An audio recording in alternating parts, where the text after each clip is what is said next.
Hey there, Mustangs. Welcome to school for the week of December 14th. Let's start off the week with the Pledge of Allegiance. Please stand for the Pledge of Allegiance. Ready? Begin. I pledge allegiance to the flag of the United States of America and to the republic for which it stands, one nation under God, indivisible, with liberty and justice for all.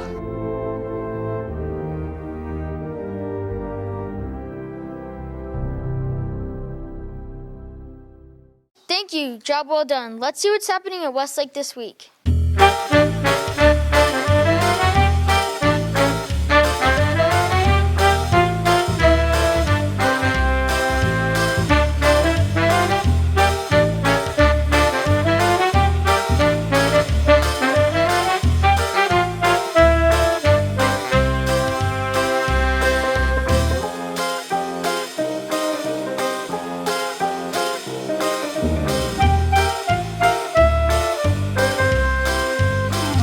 Thanks for the update. Let's get a weekly COVID code reminder.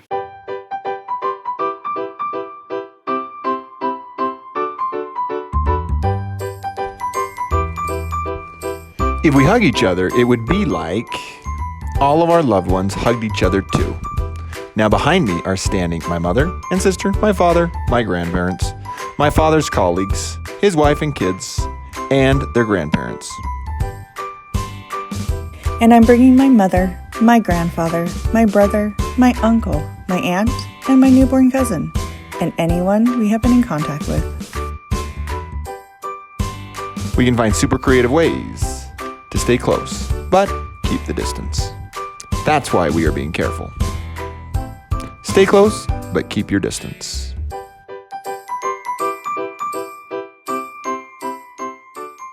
Thanks for the reminder. Hi, Mustangs. Throughout the school, you've probably come to see posters for our context clues. We want you to become the best readers possible. So one way that we are helping you is by having these posters, and you'll see that it will say ideas. Each week, we're going to go through a section of the poster. This week, we're going to focus on I. I is for inference. It's the meaning is not given, so you must use text clues. President Abraham Lincoln was a lanky fellow. You could find him easily in a crowd. If lanky was the word, I would use context clues to figure out what that means. In my mind, I can see Abraham Lincoln, and he's very tall, and he has a tall hat. Okay, what else was Abraham Lincoln? He probably had long legs and long arms. If I use context clues, I could think, he's tall, he has long legs and long arms, and it's easy to find him in a crowd. That must mean lanky means tall limbs. He has long legs, long arms. I means inference. We use context clues to figure out a word that we do not understand. Please use these posters to help you become a better reader. Thank you so much. Talk to you guys later. Bye. Hello again, Mustangs. I wanted to talk to you a little bit about what we like to do here at Westlake STEM. We like that every student know 5 things, okay? And you may have noticed it on the back of your RI bookmark that you received in your English class this week. Good job on those RI tests, by the way. So on the back of these bookmarks, you may have noticed the 5 things every Mustang must know. The first thing is, what year will you graduate? The second is, what college are you going to attend? The third, what is the school motto? The fourth is, what is your RI goal? The fifth, that's what does crazy stand for? So again, we want all students to know these 5 things. This week, starting today, we would like you to make sure you know what your next RI goal is. Some of you hit that already this week, wonderful job, and some of you are still working towards that goal. So if any teacher or any administrator asks you what your RI goal is for the end of the year RI assessment, you will be able to tell them. Good luck, Mustangs. So cool. Keep up the great work, Mustangs. Let's now take some time to recognize another teacher of the week.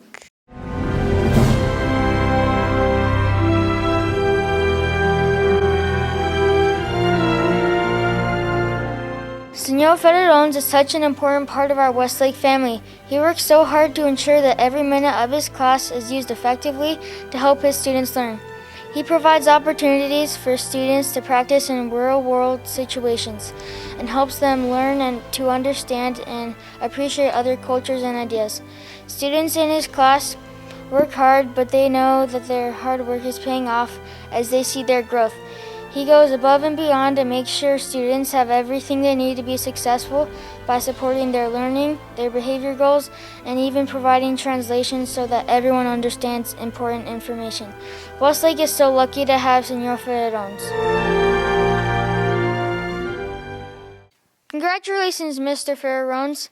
Let's get an update on our Lead for Change challenge. Thank you for all your donations. Remember, this Thursday is the last day to donate, and if we win, we can get $10,000 for our school. Thank you to everyone who has donated to our project. Remember, the last day we will be accepting donations is Thursday, December 17th. Let's head now to our counselors. Hey Mustangs, this is Mrs. Ramish, one of your counselors, and I'm here to announce our December's Meet the Pro. So if you remember, every month we bring in a professional to talk about what it's like in their career field. They'll talk about how much college is needed, classes you can take in high school, and how much money you can earn, and how you can start preparing now.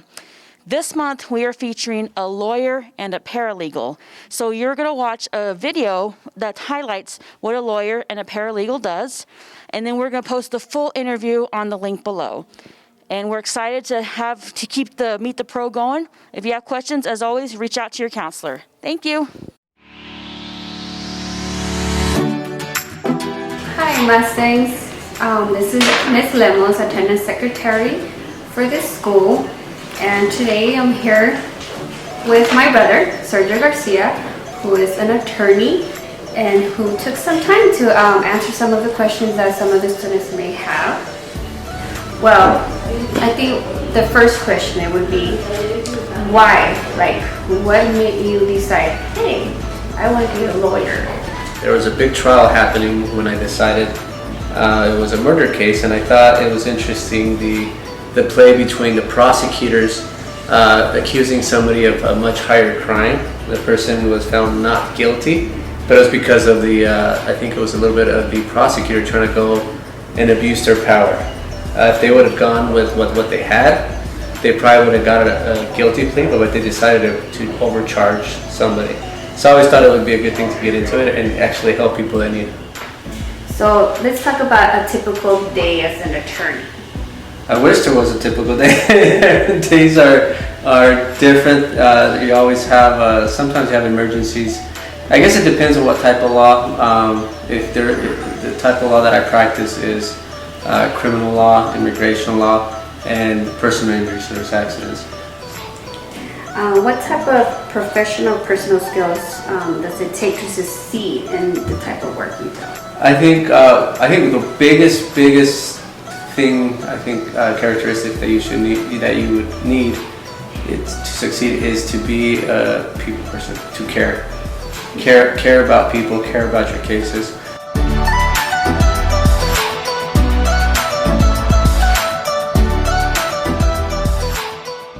Thanks, counselors. This is the last week of school before winter break. Let's find out more. Hello, Mustangs. Today is a big field trip day for the choir students and the SBOs.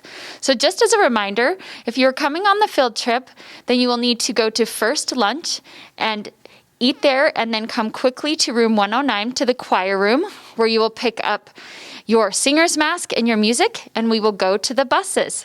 We're really excited for the opportunity to film our songs at Granger High School with their mics and risers and cameras, and I'm very proud of the work that all of you have done to prepare. So thank you to the teachers who are allowing us to go, and I know that our students will be responsible when they come back and make up their work. So happy singing, Mustangs. See you soon. Hey Mustangs, welcome back to the Counseling Center. Last week, we talked to you a little bit about conflict resolution and some of the steps that you could take to be able to avoid conflict with other people. Now, we know how difficult this can be because sometimes your emotion mind takes over so fast that you can't even access the part of your brain that tells you how to access those skills. So this week, I'm going to talk to you a little bit about how the brain works. especially when we start accessing difficult skills like anger. And that's the one that pops up the most when we start having conflict. So I'm going to talk about a little bit about the brain like this. First, we have our prefrontal cortex. That's the smartest part of our brain that accesses our reasoning skills and makes us feel like we can have conflict resolution and make good choices. Then we have our emotion center. The emotion center is in charge of keeping us safe, and it tells us when we're under threat. So when we start feeling like people are attacking us, then our brain tells us that we are in danger. And as soon as we're in danger, that smart part of our brain goes away so that we can protect ourselves. And it's not coming back until we feel safe again. So we have to have some really good strategies that's going to help this part of our brain feel calm and safe again. So I want to make sure that everybody here has really good skills to help that part of our brain calm down again. My opinion is that the best way to do that is through mindfulness. Mindfulness is basically just us trying really hard to pay attention to what's happening right now in this present moment on purpose. Now that sounds really easy, but it's actually a really hard thing to do. So what I've done is I've included in your weekly email some links to some videos. Now there's a video that's going to explain anger a little bit better in more detail, but there's also some videos that are going to teach you more skills about mindfulness and how to be in control of our thoughts. I'm also going to link to some apps that you can download onto your phone that are going to help you practice mindfulness or meditation every day. Also, while we hope that everybody in this school has a wonderful, safe, healthy holiday, we know this has been a really difficult year for everybody. So if at any point you are feeling unsafe, please make sure that you're accessing your resources. Call the Suicide Prevention Lifeline if you need to. Text somebody at the Safe UT app, or for our LGBTQIA friends, please make sure that you're calling the Trevor hotline if you need to.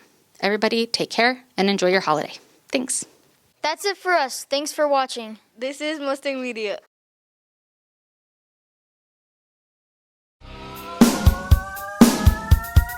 This ain't a song for the broken-hearted.